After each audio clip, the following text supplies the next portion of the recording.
Lionel Gougelot. Europe 1, il est 6h moins le quart. Votre invité, Lionel Gougelot. Maxime Chipoy, il est le président de Monevox pour cette enquête qu'Europe 1 vous révèle en exclusivité et qui nous apprend que les Français ont des relations un peu compliquées avec leurs banquiers.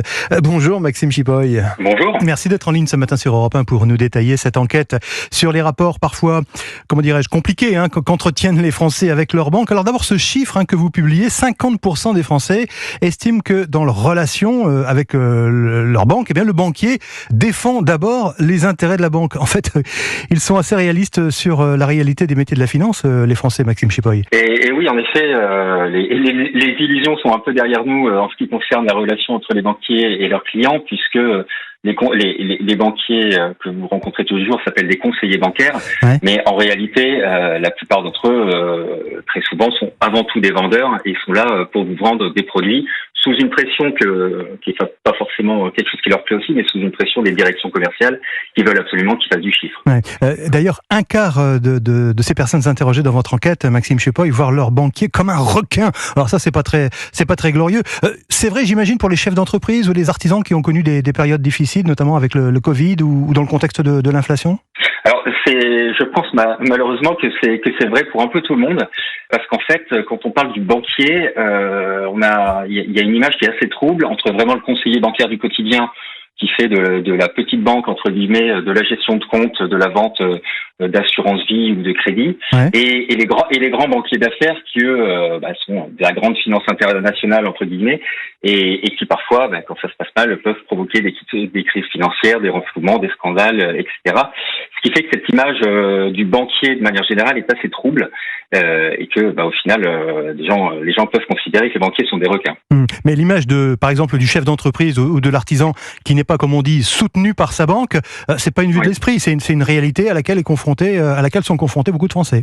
Oui, effectivement, il y a beaucoup de petits patrons ou même de moins petits patrons qui ont parfois des problèmes relationnels avec leur banque et qui parfois peuvent se retrouver à mettre la clé sous la porte parce que la banque les a pas assez soutenus entre guillemets, sachant quand même pour modérer la chose que le problème étant que le banquier peut aussi être poursuivi en justice s'il soutient démesurément le commerçant et que ça amplifie son problème le jour où il fait faillite. Ouais, alors c'est ce qui fait que justement dans leur comportement, certaines banques, certains banquiers, certains conseillers même ont un comportement un peu intrusif vis-à-vis de leurs clients quand il s'agit d'octroyer un crédit, quand il s'agit de monter un plan d'épargne, etc. Enfin, dans les différents rapports que l'on peut avoir avec son banquier. Oui, effectivement, ce qui est intéressant de voir avec le banquier, c'est que c'est un commerçant comme les autres, mais qui a des pouvoirs extraordinaires et qui a beaucoup d'exceptions qui jouent en sa faveur.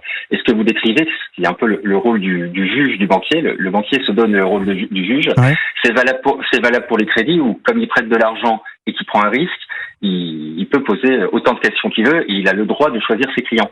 Mais c'est aussi valable de manière un peu plus quotidienne quand, par exemple, vous passez à découvert et que le banquier commence à vous facturer des frais d'incident dont le coût est n'a rien à voir en fait avec ce que ça lui coûte. L'exemple de base étant le courrier que le banquier va vous envoyer pour vous dire que vous êtes à découvert, chose que vous savez souvent déjà avant, et qui va vous facturer entre 10 et 15 euros, alors que le courrier aura coûté entre 1 et 2 euros. Ouais. Et il y a comme ça une espèce de notion du juge où le banquier va dire je vais punir ce client parce qu'il n'a pas eu un comportement sain, et ça c'est pas forcément très apprécié par les banquiers, par les Français. Dites-nous pourquoi, Maxime Chipoy, pourquoi 61% des personnes interrogées dans votre enquête estiment-elles que la banque devrait être à nouveau un service public ? Alors, vous le dites très bien vous-même, c'est le de nouveau qui pèse très lourd, puisque beaucoup de Français ont connu la banque dans leur jeunesse à une époque où la banque était un service public.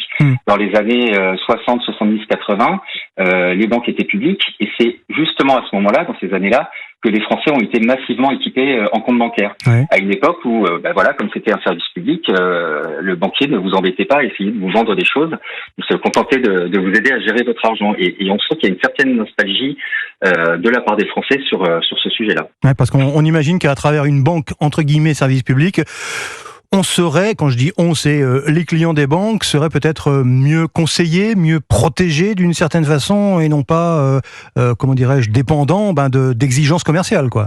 Oui, je pense qu'il y a un certain espoir, si la banque devenait un service public, d'avoir peut-être un peu plus de facilité d'accès au crédit, des découvertes moins chères ou des choses comme ça. ce qui serait pas forcément la réalité, puisque aujourd'hui le système bancaire est quand même très très concurrentiel. Et d'ailleurs, c'est aussi pour ça que les tarifs n'ont pas beaucoup augmenté ces dernières années, parce que il y a la concurrence des banques en ligne. Et même si les banques devenaient publiques, elles devraient quand même gérer leurs risques. Elles ne pourraient pas de toute manière prêter à des gens qui n'ont pas les moyens de rembourser.